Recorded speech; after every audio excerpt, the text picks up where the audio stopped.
Welcome to our channel. இன்றைக்கி வந்து பார்த்திங்கன்னா ஒரு சூப்பரான அரசு வேலை பற்றின டீட்டெயில் தான் உங்களுக்கு நான் வந்து ஷேர் பண்ண போகிறேன். எங்கேருந்து வந்திருக்குன்னு வந்து பார்த்திங்கன்னா டிஹெச்டிசி இந்தியா லிமிட்டட்லேருந்து தான் இந்த ரெக்வயர்மெண்ட் வந்து வந்திருக்கு. இது 2025க்கான ரெக்வயர்மெண்ட் ப்ராசஸ் தான். இந்த ப்ராசஸ்க்கான கல்வி தகுதி வந்து பார்த்திங்கன்னா பிஇ முடித்தவங்க, பிடெக் முடித்தவங்க, எம்பிஏ முடித்தவங்க, சிஏ பண்ணவங்க வந்து அப்ளை பண்ணலான்னு சொல்லியிருக்காங்க. ஓவராலாக வந்து பார்த்திங்கன்னா 102 வேக்கன்சி வந்து விட்டுருக்காங்க. இது அப்ளை பண்ணுறக்கான லாஸ்ட் டேட் வந்து பார்த்திங்கன்னா 14/3/2025 தான் அப்ளை பண்ணுறக்கான லாஸ்ட் டேட். இது தமிழகம் முழுவதற்கு ஆண் பெண் யார் வேணாலும் வந்து விண்ணப்பிக்கலாம். ஸோ இது எப்படி அப்ளை பண்ணுறது, என்ன மாதிரியான போஸ்ட் வந்து விட்டுருக்காங்க, ஸ்டைஃபன் எவ்வளோ, ஜாப் லொக்கேஷன் எங்கே அப்படிங்கிற ஃபுல் டீட்டெயிலுமே ஸ்டெப் பை ஸ்டெப்பாக நான் உங்களுக்கு வந்து சொல்கிறேன். அதுக்கு இந்த வீடியோவை கண்டிப்பாக ஸ்கிப் பண்ணாமல் பாருங்கள். இதான் வந்து பார்த்திங்கன்னா அஃபிஷியல் நோட்டிஃபிகேஷன் எங்கேருந்து வந்திருக்குன்னு வந்து பாருங்கள். டிஹெச்டிசி இந்தியா லிமிட்டட்லேருந்து தான் இந்த நோட்டிஃபிகேஷன் வந்து வந்திருக்கு. எந்த டேட்டில் வந்து வந்திருக்குன்னா 12/2/2025 வந்து வந்துருச்சு. இது எதுக்கான ரெக்வயர்மெண்ட் அப்படின்னு வந்து பார்த்திங்கன்னா requirement of experienced engineer and executive in different disciplines in grade on regular basis on all India பேசிஸில் வந்து அவங்க வந்து எடுக்கிறாங்க. அப்படியே கீழே வந்து பார்த்திங்கன்னா இந்த கம்பெனி ப்ரொஃபைல்ஸ் எல்லாம் வந்து சொல்லியிருக்காங்க. இது வந்து பார்த்திங்கன்னா டீட்டெயில்ஸ் ஆஃப் போஸ்ட், அதாவது போஸ்ட்டை பார்த்தீங்கன்னா டீட்டெயிலாக வந்து கொடுத்துருக்காங்க.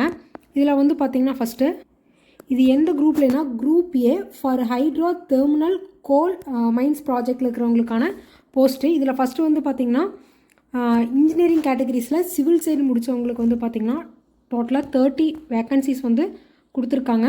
அது மட்டும் இல்லை ரிசர்வேஷன் சைடுமே வந்து தெளிவாக சொல்லியிருக்காங்க ஒவ்வொன்றுக்கும் தனித்தனியாக. ஸோ அதை நீங்கள் வந்து செக் பண்ணி பார்த்துக்கங்க. அடுத்து வந்து பார்த்திங்கன்னா இன்ஜினியரிங் சைடில் எலக்ட்ரிக்கல் சைடு முடிஞ்சவங்களுக்கு வந்து 25 போஸ்ட் வந்து கொடுத்துருக்காங்க. அதே மெக்கானிக்கல் சைடு முடிச்சவங்களுக்கு வந்து பார்த்திங்கன்னா 20 போஸ்ட் வந்து கொடுத்துருக்காங்க. நெக்ஸ்ட் வந்து பார்த்திங்கன்னா இன்ஜினியரிங் சைடில் ஜியாலஜி அண்டு டெக்னிக்கல் போஸ்ட் முடித்தவங்களுக்கு 7 வேக்கன்சியும், நெக்ஸ்ட் வந்து பார்த்திங்கன்னா என்விரான்மெண்ட் இன்ஜினியரிங் சைடில் என்விரான்மெண்ட் முடித்தவங்களுக்கு 8 வேக்கன்சியும், இன்ஜினியரிங் சைடில் மைனிங் முடித்தவங்களுக்கு 7 வேக்கன்சியும், எக்ஸிக்யூட்டிவ் ஹியூமன் ரிசோர்ஸஸ் முடித்தவங்களுக்கு 15 வேக்கன்சியும், எக்ஸிக்யூட்டிவில் ஃபினான்ஸ் சைடு முடித்தவங்களுக்கு 15 வேக்கன்சியும் சொல்லி ஒதுக்கியிருக்காங்க. இதெல்லாம் குரூப் ஏ போஸ்ட்டில் வந்து வருது. Next group B post. Group B post வந்து பார்த்திங்கன்னா விண்ட் பவர் ப்ராஜெக்ட். இந்த விண்ட் பவர் ப்ராஜெக்டில் வந்து பார்த்திங்கன்னா இன்ஜினியரிங் சைடில் விண்ட் பவர் ப்ராஜெக்ட் முடித்தவங்களுக்கு வந்து பார்த்திங்கன்னா 2 போஸ்ட் வந்து விட்டுருக்காங்க. அது அந்த 2 போஸ்ட்டுமே வந்து பார்த்திங்கன்னா அன்ரிசர்வ்டு கேட்டகரிஸில் தான் வந்து இருக்குது. ஸோ அதுவுமே நீங்கள் ரிசர்வேஷன் சைடெல்லாம் ஒன்ஸ் வந்து நீங்கள் வந்து செக் பண்ணி பார்த்துக்கலாம். நெக்ஸ்ட் வந்து பார்த்திங்கன்னா post identified suitable for PWD கேட்டகரியில் இருக்கிறவங்களுக்கான ஐடென்டிஃபை கொடுத்துருக்காங்க. ஸோ அதுவுமே வந்து செக் பண்ணி பார்த்துக்கோங்க. நெக்ஸ்ட் வந்து பார்த்திங்கன்னா எலிஜிபிலிட்டி க்ரைட்டீரியா வந்து கொடுத்துருக்காங்க. அதாவது நீங்கள் வந்து குரூப் ஏ போஸ்ட்டுக்கு அப்ளை பண்ணுறீங்க அப்படின்னா, அதாவது ஹைட்ரோ தெர்மினல் கோல்மைன் ப்ராஜெக்ட்டுக்கு நீங்கள் வந்து அப்ளை பண்ணுறீங்கன்னா அதில் வந்து பார்த்திங்கன்னா ஃபஸ்ட்டு இன்ஜினியரிங் சிவில் சைடு முடித்தவங்களுக்கு வந்து பார்த்திங்கன்னா நீங்கள் வந்து ஃபுல் டைமாக வந்து பிஇ பிடெக் அல்லது வந்து பிஎஸ்சி இன்ஜினியரிங் வந்து முடிச்சிருக்கணும். பார்த்திங்கன்னா ரெகக்னைஸ்டு யூனிவர்சிட்டியில் வந்து முடிச்சிருக்கணும். அதில் வந்து பார்த்திங்கன்னா 60% ஆஃப் மார்க்ஸ் வந்து இருக்கணும்னு சொல்லியிருக்காங்க. அதுலேயும் வந்து சிவில் இன்ஜினியரிங் வந்து கம்ப்ளீட் பண்ணியிருக்கணும் அப்படிங்கிற மாதிரி வந்து சொல்லியிருக்காங்க. இதெல்லாமே ஃபுல் டைமில் நீங்கள் வந்து கம்ப்ளீட் பண்ணியிருக்கணும். உங்களுக்கான எக்ஸ்பீரியன்ஸ் வந்து பார்த்திங்கன்னா 1 இயர் வந்து எக்ஸ்பீரியன்ஸ் வந்து கேட்குறாங்க. அப்பர் ஏஜ் லிமிட் வந்து பார்த்திங்கன்னா 30 இயர்ஸ் வந்து அப்பர் ஏஜ் லிமிட் வந்து கொடுத்துருக்காங்க. நெக்ஸ்ட் போஸ்ட் வந்து பார்த்திங்கன்னா இன்ஜினியரிங் எலக்ட்ரிக்கல் சைடு முடித்தவங்களுக்கு வந்து பார்த்திங்கன்னா நீங்களுமே ஃபுல் டைம் வந்து பிஇ பிடெக் பிஎஸ்சி வந்து இன்ஜினியரிங்கில் வந்து முடிச்சிருக்கணும்.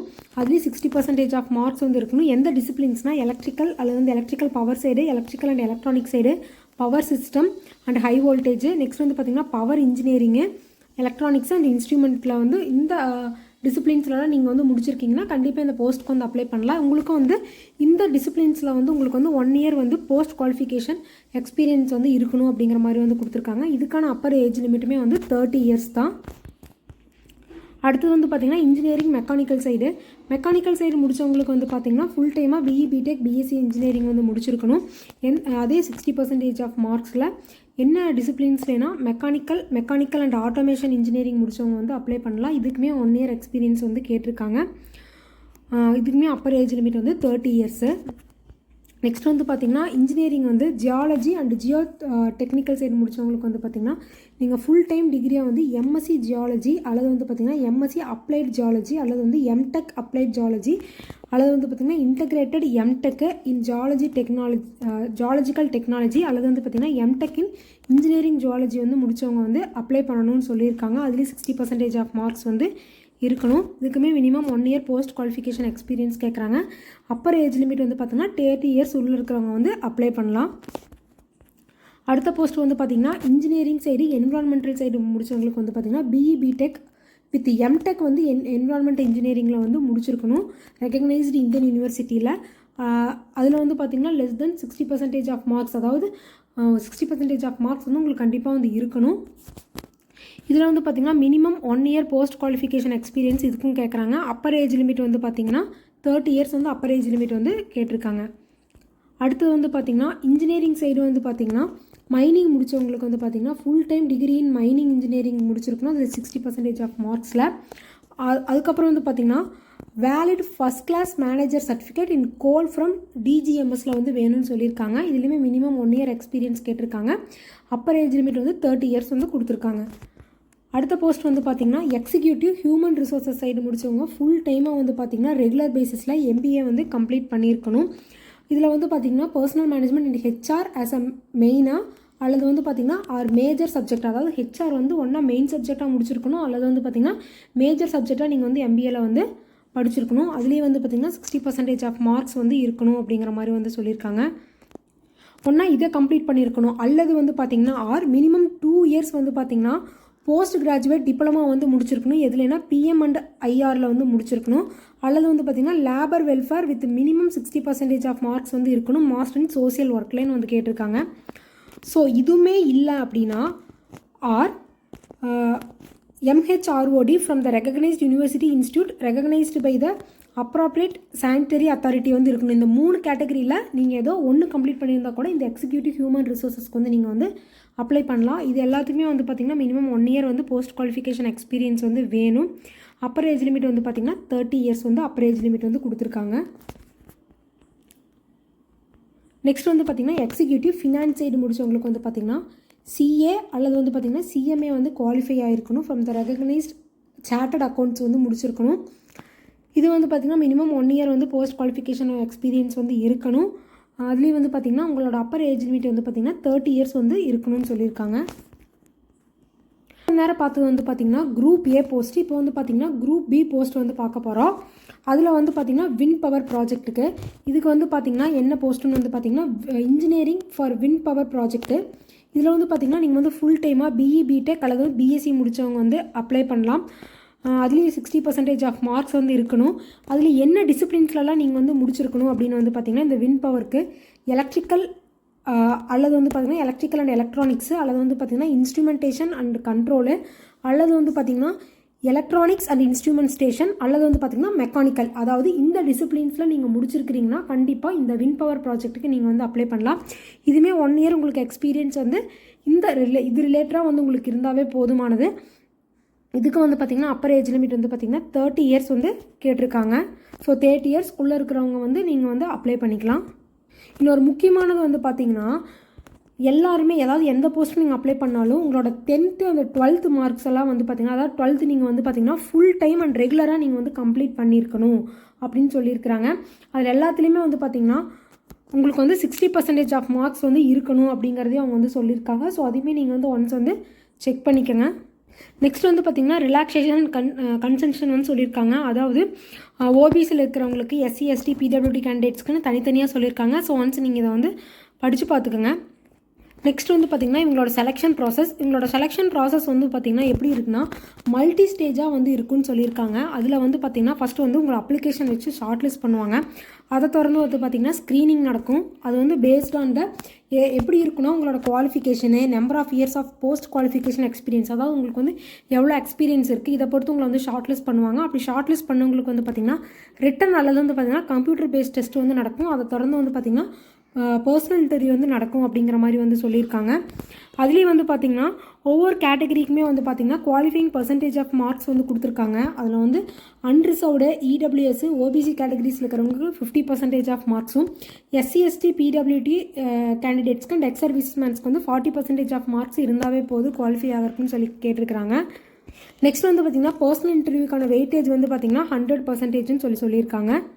நெக்ஸ்ட் வந்து பார்த்திங்கன்னா எக்ஸாமினேஷன் டியூரேஷன் வந்து பார்த்திங்கன்னா 150 minutes 2.5 hours. Medium of examination வந்து பார்த்திங்கன்னா இங்கிலீஷ் அண்ட் ஹிந்தி ரெண்டுலேயுமே இருக்கும். நெக்ஸ்ட் வந்து பார்த்திங்கன்னா டோட்டல் மார்க்ஸ் அண்ட் சப்ஜெக்ட் வந்து பார்த்திங்கன்னா உங்களுக்கு 150 மார்க்ஸுக்கு 150 கொஷின்ஸ் வந்து இருக்கும். பார்ட் 1ல் வந்து பார்த்திங்கன்னா 50 மல்டிபிள் சாய்ஸ் கொஷின்ஸ் வந்து இருக்கும் ஜென்ரல் அவேர்னஸில். பார்ட் 2ல் வந்து பார்த்திங்கன்னா 50 மல்டிபிள் சாய்ஸ் கொஷின்ஸ் ஃபார் ரீசனிங்கில் வந்து இருக்கும். பார்ட் 3 வந்து பார்த்திங்கன்னா 20 மல்டிபிள் சாய்ஸ் கொஷின்ஸ் வந்து பார்த்திங்கன்னா கன்சர்ன் டிசிப்ளின்ஸ், அதாவது நீங்கள் எந்த போஸ்ட்டுக்கு அப்ளை பண்ணுறீங்க உங்களோட டிசிப்ளின்ஸை பொறுத்து உங்களோட எஜுகேஷனை பேஸ் பண்ணி தான் வந்து அது வந்து இருக்கும். நெக்ஸ்ட் வந்து பார்த்திங்கன்னா மார்க்கிங் வந்து பார்த்திங்கன்னா ஈச் கொஷின்ஸ்க்குமே வந்து பார்த்திங்கன்னா 1 மார்க்ஸ் வந்து தராங்க. எவரி கரெக்ட் ஆன்சருக்குமே வந்து 1 மார்க்கு, எவரி ராங் ஆன்சருக்கு வந்து பார்த்திங்கன்னா மல்டிபிள் சாய்ஸ் கொஷின்ஸில் 2.5 மார்க்ஸ் வந்து டிடெக்ட் பண்ணுறாங்க. இட் மீன்ஸ் இதில் வந்து நெகட்டிவ் மார்க்ஸ் வந்து இருக்குது. ஸோ 0.25 மார்க்ஸ் வந்து உங்களுக்கு வந்து டிடெக்ட் ஆகும் ஒவ்வொரு ராங் ஆன்சருக்குமே. ஸோ அதுவுமே நீங்கள் வந்து பார்த்துக்கலாம். நெக்ஸ்ட் வந்து பார்த்திங்கன்னா ஏதாவது கொஷின்ஸ் நீங்கள் அட்டன் பண்ணலைன்னா அதுக்கு எந்த விதமான மார்க்ஸுமே வந்து டிடெக்ட் ஆகாதுன்னு சொல்லிட்டாங்க. இந்த கம்ப்யூட்டர் பேஸ்ட் டெஸ்ட்டில் வந்து பார்த்திங்கன்னா அதே மாதிரி பார்த்திங்கன்னா ரிசர்வேஷன் சைடில் வந்து அன்ரிசர்வ்டு EWS OBC கேட்டகரிஸில் இருக்கிறவங்க 50% ஆஃப் மார்க்ஸ் வந்து எடுக்கணும். SC ST PWT candidates ex service மேன்ஸ்க்கு வந்து 40% ஆஃப் மார்க்ஸ் வந்து எடுக்கணுங்கிறதே வந்து தெளிவாகவே வந்து அவங்க வந்து சொல்லியிருக்காங்க. இங்கே வந்து பார்த்திங்கன்னா உங்களுக்கு வந்து தெரியும், அதாவது பேக்கேஜ் டீட்டெயில்ஸ் வந்து கொடுத்துருக்காங்க. அதாவது இன்ஜினியரிங் அண்ட் எக்ஸிக்யூட்டிவ்க்கு வந்து E2 கிரேட் பிரகாரம் வந்து பார்த்திங்கன்னா உங்களுக்கு வந்து 50,000 வந்து கொடுக்குறாங்க இந்த பே ஸ்கேல். அதில் வந்து பார்த்திங்கன்னா அந்த 50,000 கூட 3% ஆட் பண்ணி பார்த்திங்கன்னா உங்களுக்கு 1,60,000 வந்து ஐடியா வந்து கொடுக்குறாங்க. இந்த செலக்டட் கேண்டிடேட்ஸ் வந்து சக்ஸஸ்ஃபுல்லாக 1 year of date of joining நடந்துருச்சுன்னா இந்த ஸ்கேல் பே வந்து கன்டினியூ ஆகும் அப்படிங்கிற மாதிரி வந்து கொடுத்துருக்காங்க. ஸோ இதெல்லாமே ஒன்ஸ் வந்து நீங்கள் வந்து செக் பண்ணி பார்த்துக்கலாம். நெக்ஸ்ட் வந்து பார்த்திங்கன்னா ரிஜிஸ்ட்ரேஷன் ஃபீஸ் வந்து பார்த்திங்கன்னா உங்களுக்கு 600 ருபீஸ் வந்து கொடுத்துருக்காங்க. இது வந்து unreserved EWS and OBC categories இருக்கிறவங்களுக்கு. அதே வந்து SC ST PWT ex service மேனில் இருக்கிறவங்களுக்கெல்லாம் வந்து பார்த்திங்கன்னா எந்த விதமான ஃபீஸுமே வந்து கிடையாது. நெக்ஸ்ட் வந்து பார்த்திங்கன்னா சில ஜென்ரல் இன்ஃபர்மேஷன் அண்ட் இன்ஸ்ட்ரக்ஷன்ஸ் எல்லாம் கொடுத்துருக்காங்க. ஸோ ஒன்ஸ் நீங்கள் இதை வந்து படித்து பார்த்துட்டு அப்ளை பண்ணுறது ரொம்பவுமே வந்து யூஸ்ஃபுல்லாக வந்து இருக்கும் உங்களுக்கு. நெக்ஸ்ட் வந்து பார்த்திங்கன்னா how to fill online application எப்படி ஃபில் பண்ணுறங்கிறது ஸ்டெப் பை ஸ்டெப்பாக வந்து கொடுத்துருக்காங்க. இதை ஒன்ஸ் நீங்கள் வந்து பார்த்துட்டு அவங்களோட அஃபிஷியல் வெப்சைட்டுமே வந்து கொடுத்துருக்காங்க. ஸோ அதுக்குள்ளே போய் நீங்கள் வந்து அப்ளை பண்ணுற மாதிரி இருக்கும். ஸோ இது ஸ்டெப் 1, ஸ்டெப் 2, ஸ்டெப் 3, ஸ்டெப் 4னு கிளியராக வந்து சொல்லியிருக்காங்க. இதை பார்த்துட்டு நீங்கள் அப்ளை பண்ணிங்கன்னா உங்களுக்கு ரொம்ப யூஸ்ஃபுல்லாக இருக்கும். நெக்ஸ்ட் வந்து பார்த்திங்கன்னா இம்பார்ட்டன்ஸான டேட்ஸ் வந்து கொடுத்துருக்காங்க. அதில் வந்து ஆன்லைன் ரிஜிஸ்ட்ரேஷனுக்கான ஓப்பனிங் டேட் வந்து 12/2/2025 10 o'clock வந்து ஓப்பன் ஆயிடுச்சு. க்ளோசிங் டேட் லாஸ்ட் டேட் வந்து பார்த்திங்கன்னா 14/3/2025 அதில் 6 மணிக்குள்ளே, அதாவது சாயங்காலம் 6 மணிக்குள்ளே வந்து அப்ளை பண்ணிடணும். அதுக்கப்புறம் வந்து பார்த்திங்கன்னா ஆன்லைன் ரிஜிஸ்ட்ரேஷன் வந்து க்ளோஸ் ஆயிரும்னு சொல்லியிருக்காங்க. நெக்ஸ்ட் வந்து பார்த்திங்கன்னா இம்பார்ட்டன்ஸான நோட்ஸ் வந்து கொடுத்துருக்காங்க. ஸோ அப்ளிகேஷன்ஸ் வந்து அப்ளை பண்ணும்போது வந்து பார்த்திங்கன்னா ரெகுலராக வந்து நீங்கள் வந்து வெப்சைட்டை வந்து நீங்கள் வந்து ஃபாலோ பண்ணிட்டே இருக்கணும். ஏன்னா ஃபர்தர் அப்டேட்ஸ் எல்லாம் அதில் தான் வந்து விடுவோம் அப்படிங்கிற மாதிரி வந்து சொல்லியிருக்காங்க. ஸோ இந்த வீடியோ யாருக்கெல்லாம் யூஸ்ஃபுல்லோ கண்டிப்பாக வந்து யூஸ் பண்ணிக்கோங்க, கண்டிப்பாக வந்து அப்ளை பண்ணுங்கள். ஸோ இந்த வீடியோ வந்து உங்கள் ஃப்ரெண்ட்ஸ் அண்ட் ஃபேமிலிஸ்க்கு வந்து ஷேர் பண்ணுங்கள். இந்த மாதிரியான கவர்மெண்ட் ஜாப் அண்ட் ஜாப் ரிலேட்டடான வீடியோஸ் எல்லாம் நீங்கள் தெரிஞ்சுக்கணும்னு நினச்சிங்கன்னா நம்ம சேனலை வந்து சப்ஸ்கிரைப் பண்ணிக்கோங்க. தேங்க்யூ.